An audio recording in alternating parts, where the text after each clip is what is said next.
Hello friends, English के नए session में आप सभी का स्वागत है। जैसे कि हमने पिछले अपने सेशन में इंग्लिश के कुछ एलिमेंट्स पढ़े थे। आज का हमारा नया टॉपिक है वर्ब्स। वर्ब से मेरा मतलब है एक्शन वर्ब।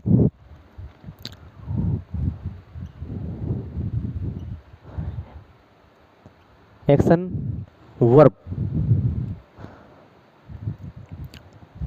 एक्शन वर्ब वे क्रिया होती है जो किसी कार्य का होना या करना बताती है। अक्सर हम अपनी साधारण बोलचाल की भाषा में बोलते हैं करना, खाना, पीना। हजारों क्रियाएं ऐसी है, हजारों एक्टिविटी जो होती है या घटती है। खेलना, कूदना, रोना, हंसना, लड़ना, झगड़ना, मारना, पीटना, मरना, जिन वर्ड शब्द के बाद में ना लग जाता है उनको वर्ब कहते हैं। चलो उसको डेफिनेशन समझने की कोशिश करते हैं। द वर्ड दैट डिनोट्स, जो प्रदर्शित करते डूइंग और happening of an action is called verb. Way word जो प्रदर्शित करते होना, करना या होना किसी क्रिया का, उसको वर्ब कहते हैं। जनरली इसको हिंदी में क्रिया कहते हैं। और क्रिया के बाद में ना प्रत्यय जुड़ा होता है, जैसे खेलना, कूदना, हंसना, रोना, झगड़ना, लड़ना। तो ये सभी क्या है? ये सभी वर्ब है। इस तरह एग्जाम्पल समझते हैं।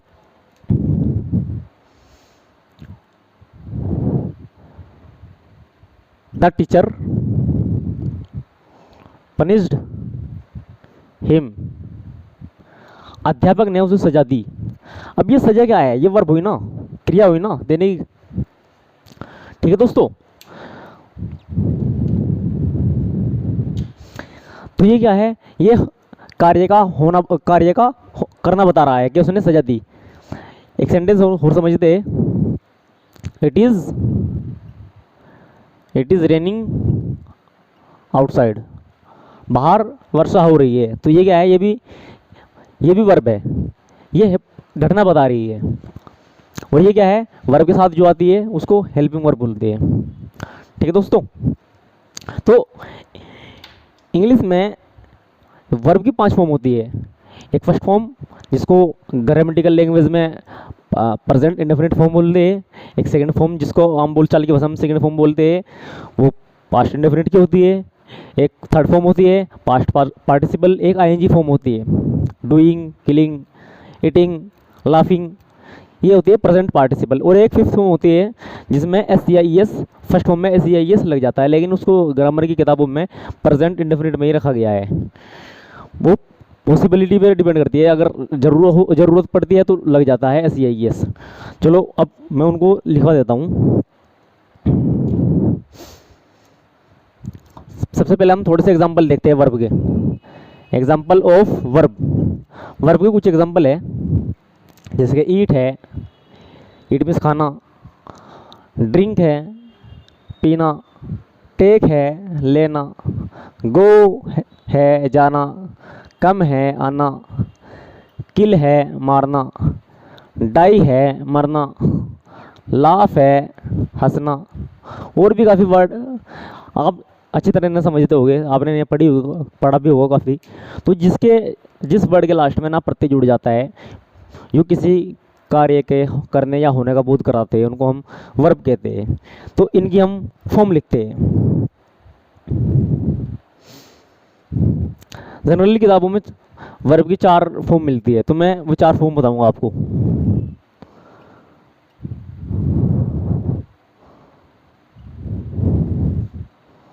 There are 4 forms of the verb.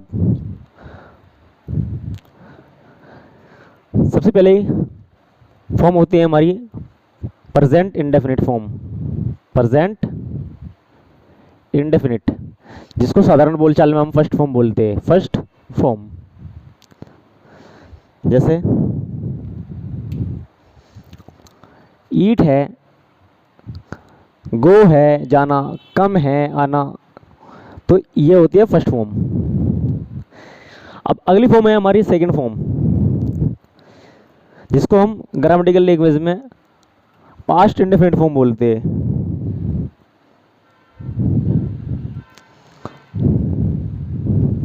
Past indefinite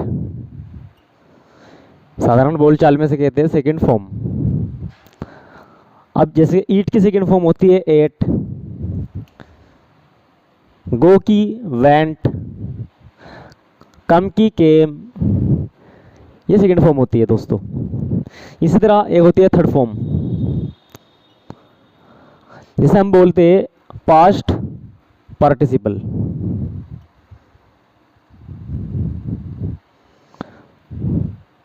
third form जैसे कि ईट के सेकंड फॉर्म ईट, एट, ईटन, गो, वेंट, गोन, कम, केम, कम, कमी होती है थर्ड फॉर्म। और एक चौथी फॉर्म होती है प्रेजेंट पार्टिसिपल, या जिसको साधारण बोलचाल की भाषा में हम आईएनजी फॉर्म कहते हैं। फर्स्ट फॉर्म में आईएनजी लग जाती है। प्रेजेंट पार्टिसिपल, प्रेजेंट पार्टिसिपल यानी कि आईएनजी फॉर्म। आईएनजी फॉर्म ईट है, ईट में आईएनजी लग जाएगा, ईटिंग हो जाएगा, गोइंग हो जाएगा, कमिंग हो जाएगा। तो ये चार फॉर्म है। लेकिन आज जो मैं आपको समझाने जा रहा हूँ वो है काइंड्स ऑफ वर्ब, वर्ब के प्रकार। तो चलिए दोस्तों ध्यान से समझने की कोशिश करना।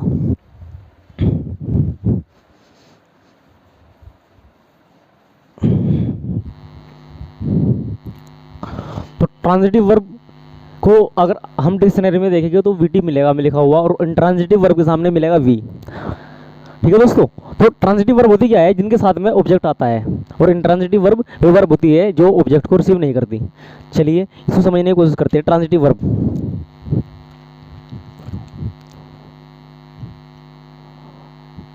Transitive verb,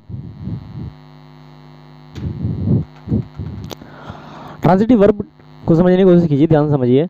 uh verb that is use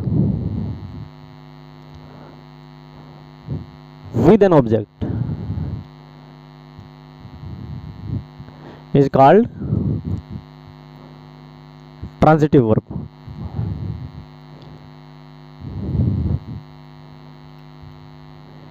A verb that is used with an object is called transitive verb. एक वर्ब जो एक ऑब्जेक्ट के साथ इस्तेमाल की जाती है उसे ट्रांजिटिव वर्ब बोलते हैं। ट्रांजिटिव वर्ब के साथ ऑब्जेक्ट प्रयुक्त होता है। Transitive verb, transitive verb plus object, ये बिना ऑब्जेक्ट के प्रयुक्त नहीं होती। अब इसीलिए इनको हिंदी में कहते हैं सकर्मक क्रिया, मतलब इनके साथ कर्म हो, कर्म सहित क्रिया। अब ये ऑब्जेक्ट क्या है ये भी समझना जरूरी है। चलो ऑब्जेक्ट भी समझते हैं।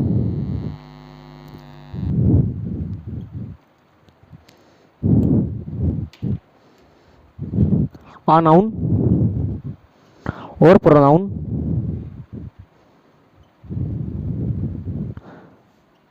that receives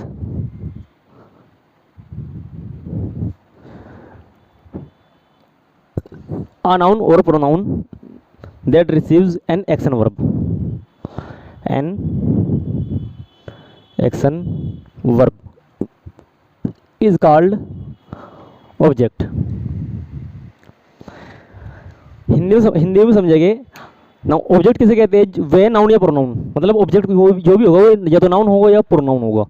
डेट रिसीव जो प्राप्त करता है एक्शन वर्ब, एक क्रिया को प्राप्त करता है, उसे क्या कहते हैं? ऑब्जेक्ट कहते हैं। हिंदी में लिख देते हैं इसकी डेफिनेशन ऑब्जेक्ट की।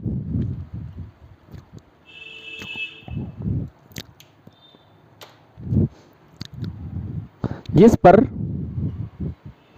किसी क्रिया का प्रभाव पड़े या जो किसी क्रिया को प्राप्त करे, किसी क्रिया को प्राप्त करता हो,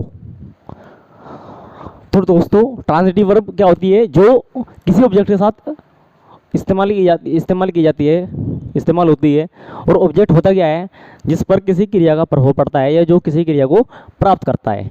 तो इसको हम एग्जाम्पल से समझने की कोशिश करते हैं।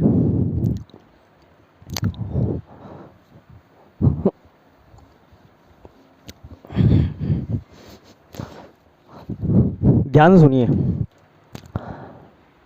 ज़ैद bought a nice watch। ज़ैद ने एक अच्छी घड़ी खरीदी। अब यहाँ पे क्रिया क्या है, ये बोट वर्ब है। क्या खरीदी, आ नाइस वॉच। जब वर्ब को क्या या किसको से आंसर करते हैं तो जो आंसर मिलता है वो ऑब्जेक्ट होता है। अब देखिए व्हाट्स आंसर करो, व्हाट डिड ज़ैद बाय, ज़ैद ने क्या खरीदा। तो व्हाट्स आंसर करने पर आंसर क्या आया, आ नाइस वॉच। ये जब कोई वस्तु आंसर आती है उसे बोलते हैं हम direct object. Direct object something, direct object आ जाता है समथिंग को। इनडायरेक्ट ऑब्जेक्ट कहते हैं समवन या समबडी को, उसको किसको या किसी से आंसर करते हैं। अब एक एग्जांपल और इसका समझते हैं। The teacher punished him yesterday। अध्यापक ने कल उसको सजा दी।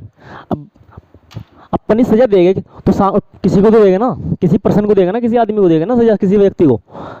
तो ये हिम क्या है, ये ऑब्जेक्ट हुआ। ये कौन सा ऑब्जेक्ट हुआ, क्योंकि आंसर होम को करेंगे, होम को करने से जो आंसर आता है उसको कहते हैं हम इनडायरेक्ट ऑब्जेक्ट। और ये टीचर क्या है, ये सब्जेक्ट है और साथ में डोर भी है। भाई क्रिया कर रहा है ना ये, और क्रिया किस पर हो रही है, उस पर। पीटने का काम, सजा देने का काम जिस पर किसी न किसी पर तो होगा ना, तो जिस पर होगा वो क्या है, ऑब्जेक्ट है। अब सजा देना किसको किसको दी जाएगी, किसी वस्तु को तो नहीं दे सकते, किसी व्यक्ति को ही दी जा सकती है, समबडी को या समवन को, तो वो क्या है, इनडायरेक्ट ऑब्जेक्ट है। ठीक है दोस्तों।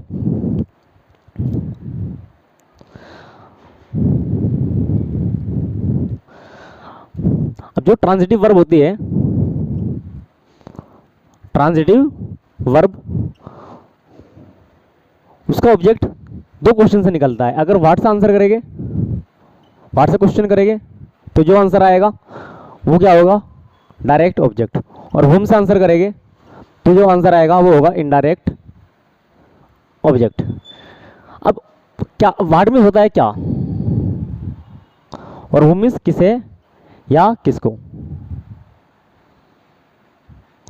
कुछ स्टूडेंट पूछते हैं कि सर हमें कैसा पता चलेगा कि क्या आंसर करना है किसको। तो भाई वो वर्ब पे डिपेंड करेगा ना, वर्ब बताएगा ना किससे क्वेश्चन करना है। अब किसी को पीटना है तो किसी व्यक्ति को पीटेगा ना, किसी को बधाई देनी है, किसी व्यक्ति को देगा ना बधाई, किसी को इनवाइट करना है, किसको देगा, किसी व्यक्ति को देगा ना, किसी को मारना है तो किसी व्यक्ति को मारेगा ना, है भाई। अब ये क्या आंसर आएगा, तो कुछ वस्तु होगी जब तो क्या आंसर करेंगे, पहनना। तो किसी वस्तु को पहना जाएगा या इंसान को, है भाई। खाना तो किसी वस्तु को खाया जाएगा ना। पीना, कुछ वस्तु पी जाएगी ना, या किसी इंसान को पिया जाएगा। तो ये जब हम क्या आंसर करते हैं वो वर्ब पे डिपेंड करता है, तो वो होता है डायरेक्ट ऑब्जेक्ट। और जब किसको आंसर करते हैं वो होता है इनडायरेक्ट ऑब्जेक्ट। ठीक है दोस्तों, इस तरह का एग्जाम्पल देखते हैं।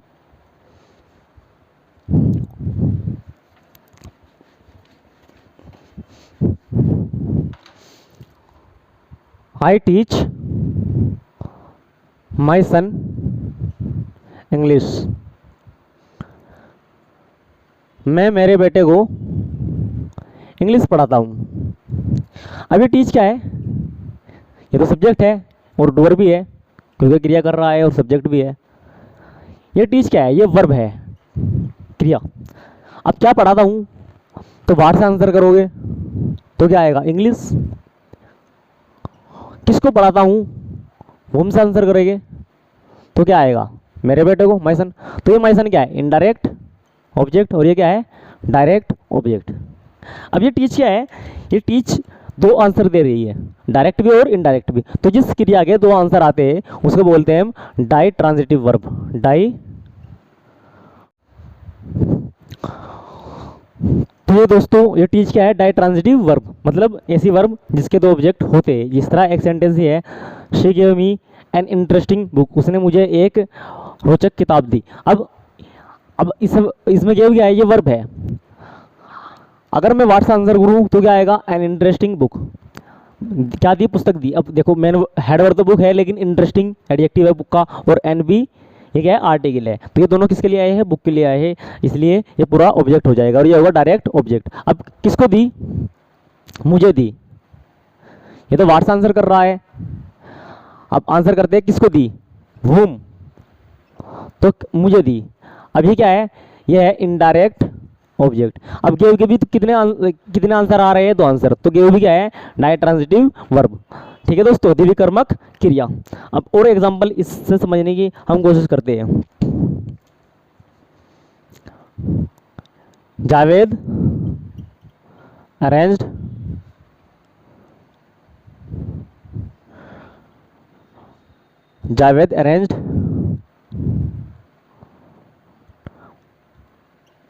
Nice lunch for us. Javed ने हमारे लिए अच्छा लंच अरेंज किया है। Javed arranged a nice lunch for us. अब इसमें अरेंज क्या है, ये वर्ब है, क्रिया है। क्या अरेंज किया है, एक अच्छा लंच अरेंज किया है। तो ये क्या है, व्हाट्स आंसर कर रहा है, तो ये दोस्तों ये क्या हुआ, डायरेक्ट ऑब्जेक्ट। ठीक है, अच्छा, लेकिन अक्सर स्टूडेंट कहते हैं कि सर अस क्या है, इनडायरेक्ट ऑब्जेक्ट है। नहीं, ये गलत है भाई, हमें अरेंज थोड़े किया है, हम कोई वस्तु थोड़े है जिसको अरेंज किया जा रहा है, हमारे लिए अरेंज किया है वो एक अलग बात है। तो यहाँ पे ये ऑब्जेक्ट नहीं हो सकता, सिर्फ ऑब्जेक्ट क्या है, लंच है। ठीक है दोस्तों, एक सेंटेंस और करते हैं। She invited her friends to dinner. उसने अपने दोस्तों को डिनर पर आमंत्रित किया है। तो इसमें वर्ब क्या है, इनवाइटेड, शी क्या है, सब्जेक्ट है, ये क्या है, वर्ब है। ठीक है दोस्तों, और किसको इनवाइट क्या है, वुम से आंसर आ रहा है, तो ये क्या है, ये है इनडायरेक्ट ऑब्जेक्ट। क्यों, क्योंकि से आंसर किससे किया जा रहा है, वुम से। लेकिन डिनर क्या है, डिनर ऑब्जेक्ट नहीं हो सकता। डिनर को इनवाइट थोड़े क्या है, डिनर को थोड़े कहेगी कि भाई तू खा ले आगे खाना, डिनर थोड़े खाने आएगा। ठीक है, तो इनवाइट किसको किया है, हर फ्रेंड्स को, तो ये क्या है, इनडायरेक्ट ऑब्जेक्ट। ये डायरेक्ट ऑब्जेक्ट बिल्कुल नहीं हो सकता। ठीक है दोस्तों, कुछ और एग्जांपल्स है जिनको हम समझने की कोशिश करते हैं।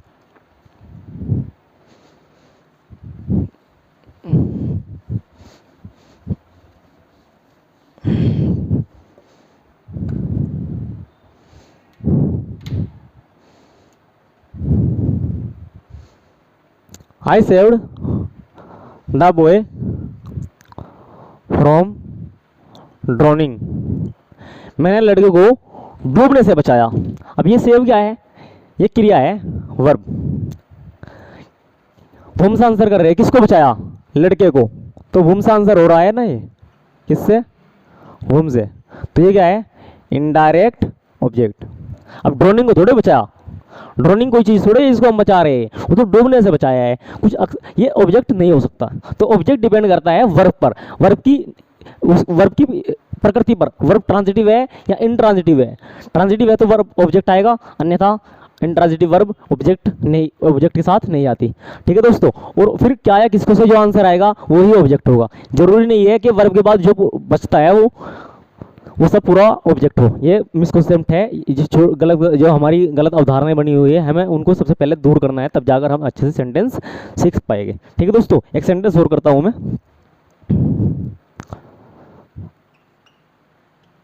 I saved some money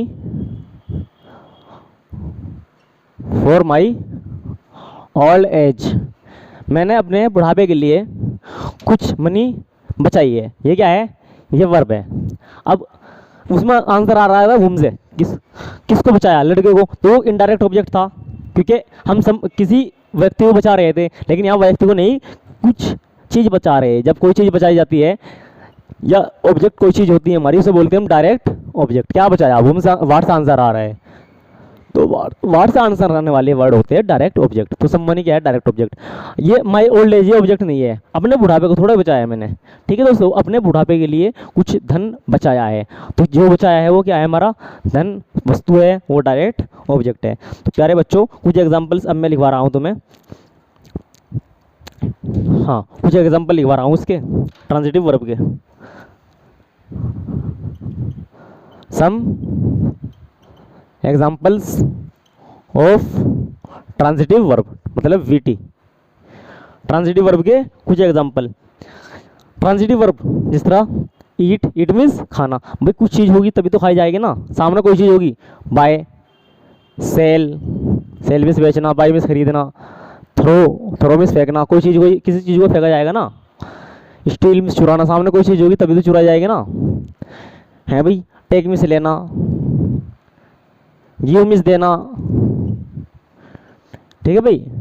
punish means सजा देना, बीट मीन्स पीटना। तो ये इस तरह की क्या है, ये सब क्या है? ट्रांजिटिव वर्ब के उदाहरण है। स्टील, सॉरी, इनके साथ ऑब्जेक्ट आता है, ठीक है दोस्तों। अच्छा एक नोट इंपॉर्टेंट चीज़ है, जो पैसिव वॉइस बनते हैं ना वो ट्रांजिटिव वर्ब के ही बनते हैं भाई। ऑब्जेक्ट ट्रांजिटिव पैसिव होता क्या है? स्ट्रक्चर बस सेंटेंस को बदलना है, आगे का पीछे और पीछे का आगे लाना है। ऑब्जेक्ट होगा तभी तो वो आगे आएगा ना। ट्रांजिटिव वर्ब के साथ ऑब्जेक्ट आता है, ऑब्जेक्ट होगा तभी तो वो आगे आएगा ना। अगर ऑब्जेक्ट नहीं होगा तो फिर आगे क्या आएगा? इसमें क्या होता है? ऑब्जेक्ट का सब्जेक्ट बन जाता है, सब्जेक्ट का ऑब्जेक्ट बन जाता है पैसिव केस में। तो ये नोट लिख लो।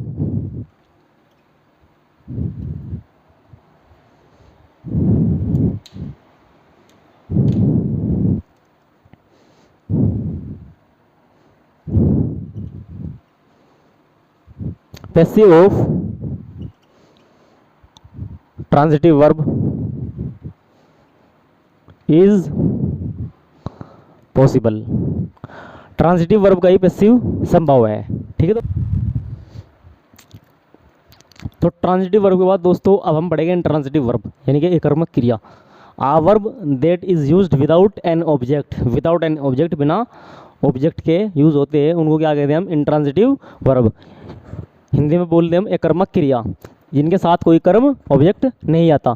जिस तरह सेंटेंस एग्जांपल है हमारा, Iqra is swimming in the river, Iqra नदी में तैर रही है। अब इसमें एक्शन क्या हो रहा है? स्विमिंग का, ये क्या है? वर्ब है। अब क्या तैर रही है? No answer. किसको तैर रही है? No answer. भाई नदी कोई चीज़ थोड़ी है जिसको तैर रही है वो, नदी तो एक स्थान है जिसमें तैर रही है वो।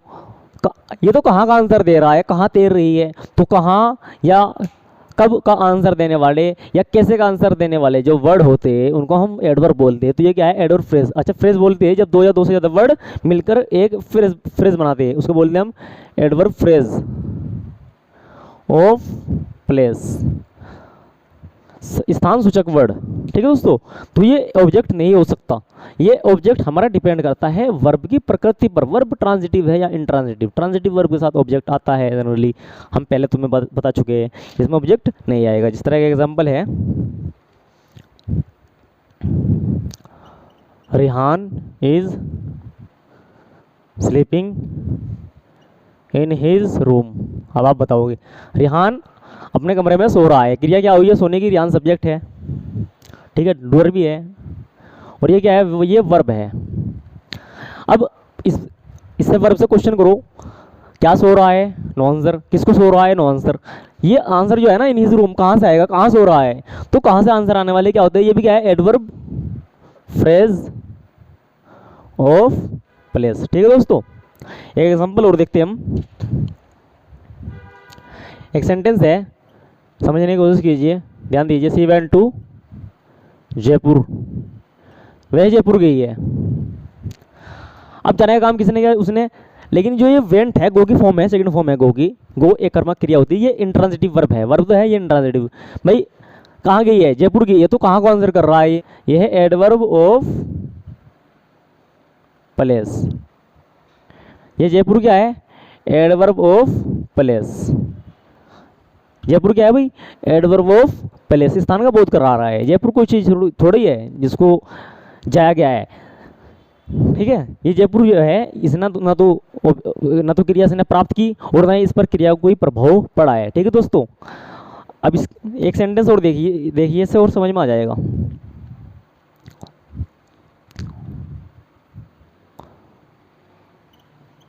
She cleaned and decorated the room, उसने कमरे को साफ किया और सजाया।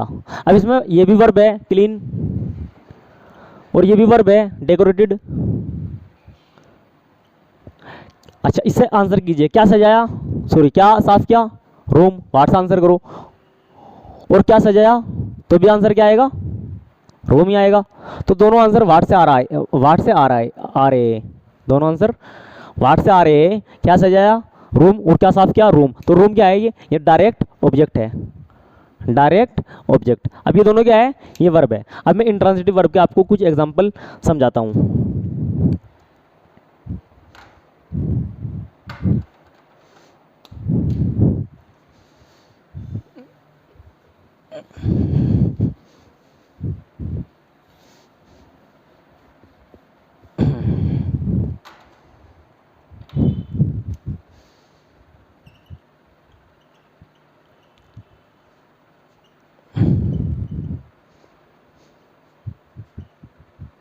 Example of intransitive verbs. एकर्मक क्रिया के कुछ उदाहरण देखते हैं। एकर्मक क्रिया जिनके साथ ऑब्जेक्ट नहीं आता, जैसे कि गो है, कम है, कमिसाना, स्लिप है, फिसलना, स्लीप है, सोना, स्विमिंग है, स्विमिंग, डाई है, ठीक है दोस्तों, मरना, और डांस है, नाचना। इनके साथ कोई ऑब्जेक्ट जनरली नहीं आता। फॉल है, गिरना। ठीक है दोस्तों, तो ये एग्जांपल है किसके, इंट्रांसिटिव वर्ब के, जिनके साथ कोई क्रिया कर, सॉरी जिनके साथ कोई कर्म नहीं आता है। ठीक है दोस्तों, और इनका इंट्रांसिटिव वर्ब को कोई पैसिव नहीं बनता है। नोट लिख लो।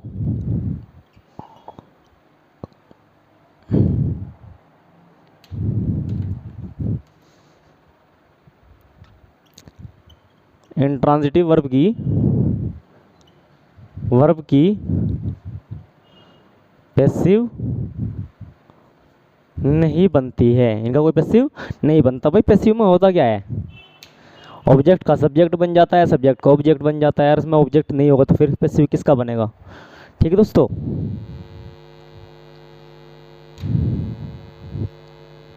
कुछ वर्ब ऐसी होती है जिनके सामने आपको, जिस तरह फ्लाई है, आप डिक्शनरी में देखोगे उसके सामने वी भी मिलेगा और वीटी भी मिलेगा। मतलब वीडी और वीटी का मतलब क्या है, समझिए आप, मतलब ये इंट्रांसिटिव वर्ब भी है और ट्रांसिटिव वर्ब भी है। जिस तरह रन है, ये भी वी भी हो सकता, वी और वीटी, ट्रांसिटिव और इंट्रांसिटिव दोनों हैं।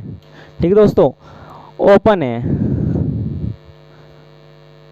ये भी वी और वीटी, ट्रांसिटिव और इंट्रांसिटिव हो सकते हैं। स्टार्ट है, ट्रांसिटिव भी हो सकती है, इंट्रांसिटिव भी हो सकती है और ट्रांसिटिव भी हो सकती है। कुछ अगर आप डिक्शनरी में इन वर्ड को देखोगे तो उनके सामने ये वर्ड आपको लिखे हुए मिलेंगे। मतलब ये दोनों हो सकती है, ट्रांसिटिव भी और इंट्रांसिटिव भी हो सकती है। तो दोस्तों, जैसे कि फ्लाई है, डिक्शनरी में अगर हम फ्लाई देखेंगे तो ये इंट्रांसिटिव भी हो सकती है और ट्रांसिटिव भी हो सकती है। एग्जाम्पल से समझ में आ जाएगा, जैसे कि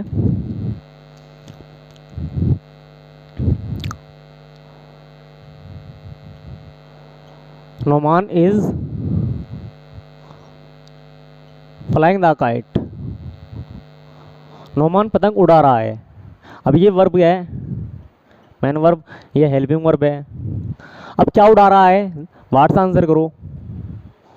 वाट से क्वेश्चन करने पर ये हमें क्या मिलेगा, ऑब्जेक्ट मिल जाएगा, डायरेक्ट ऑब्जेक्ट। तो ये क्या है, ये ट्रांसिटिव वर्ब है। ठीक है दोस्तों, अब जिस तरह इसी का फ्लाइंग एक एग्जांपल लेते हैं, द बर्ड्स फ्लाई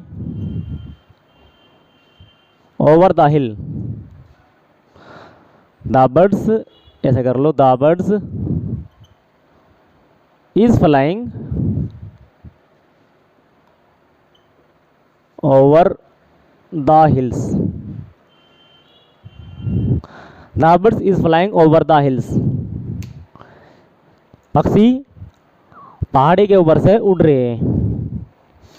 अब सब्जेक्ट क्या है इसका, बर्ड है, ये इसकी वर्ब है, ठीक है। लेकिन ये पक्षी पहाड़ी को उड़ा थोड़ी रही है, ये पहाड़ी को ही उड़ने वाली चीज़ थोड़ी है, बल्कि पक्षी इसके ऊपर को उड़ रहे हैं। ये क्या है, ओवर द हिल्स, ये स्थान का बोध करा रहा है, तो ये एडवर्ब है ना कि ऑब्जेक्ट है, ठीक है दोस्तों। कुछ वर्ब ऐसी होती है जो ट्रांजिटिव और इंट्रांजिटिव दोनों वे में यूज हो सकती है, ठीक है दोस्तों। ये नोट लिख लीजिए,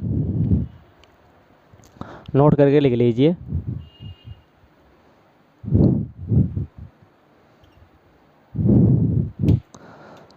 Some verbs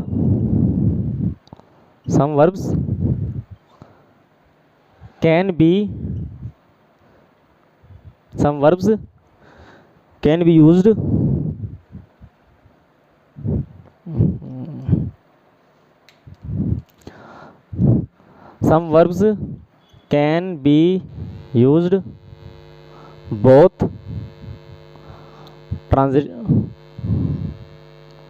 transitively and intransitively दोनों वे में इस्तेमाल हो सकती है। ट्रांजिटिव और इंट्रांजिटिव दोनों तरीके से इस्तेमाल हो सकती है। एक सेंटेंस है, my father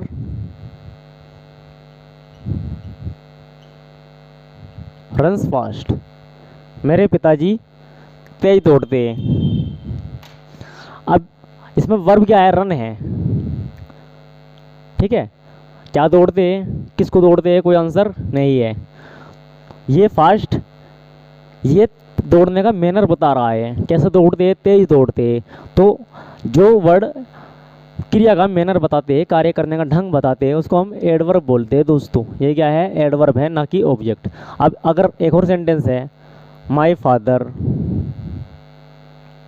runs a school, यहाँ पे रन का मतलब दौड़ने से नहीं है बल्कि चलाने से है। मेरे पिताजी एक स्कूल चलाते हैं। अब क्या चलाते हैं, तो आंसर आएगा आ स्कूल। तो ये क्या है, डायरेक्ट ऑब्जेक्ट है। तो इसी रन भी कैसा है, ट्रांजिटिवली और इंट्रांजिटिवली दोनों वे में यूज़ हो सकता है, ठीक है दोस्तों। अब एक सेंटेंस हो रहे हैं,